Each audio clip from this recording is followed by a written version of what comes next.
Life Beyond This Life. Today's daily devotion from Pastor Greg Laurie.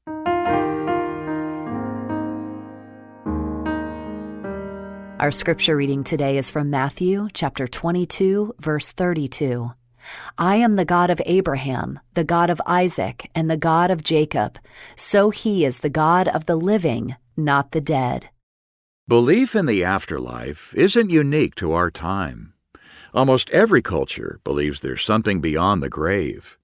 In Egypt, for example, archaeologists discovered a solar boat in the tomb of a pharaoh who had died 5,000 years ago. The boat was intended for his use in sailing the heavens into the next life. Yet it's interesting to note that in the time of Jesus, many of the Jews held an aberrant view of the afterlife. They didn't look at what the Scriptures taught. When we read the New Testament, we tend to think of the Pharisees and Sadducees as one group, but in reality they were bitterly divided. The Pharisees were what we might describe as the theological conservatives of their day. They believed in the teaching of the Scriptures. They believed in an afterlife and in a final judgment. The Sadducees, on the other hand, were theological liberals. They didn't believe what the Scriptures said about a judgment or an afterlife, nor did they believe there was any kind of resurrection, and they accepted only the first 5 books of Moses as inspired by God. As the aristocrats of Jerusalem, the Sadducees were largely in control of the temple.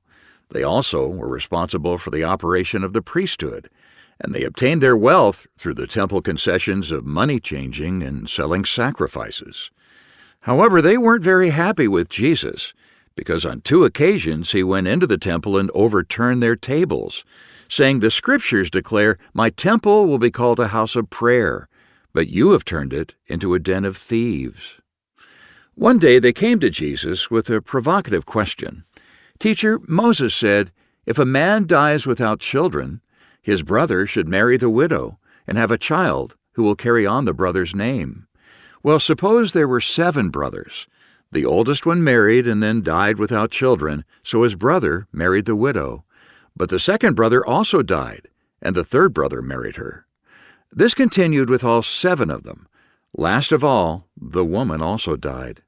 So tell us, whose wife will she be in the resurrection? For all 7 were married to her." Jesus told them, "Your mistake is that you don't know the Scriptures, and you don't know the power of God. For when the dead rise, they will neither marry nor be given in marriage. In this respect, they will be like the angels in heaven. Long after Abraham, Isaac, and Jacob had died, God said, 'I am the God of Abraham, the God of Isaac, and the God of Jacob.' So he is the God of the living, not of the dead." According to Jesus, there is life beyond the grave. He and He alone can address this topic with authority. He is the God of the living, not the dead. Those who have put their faith in Jesus Christ never die.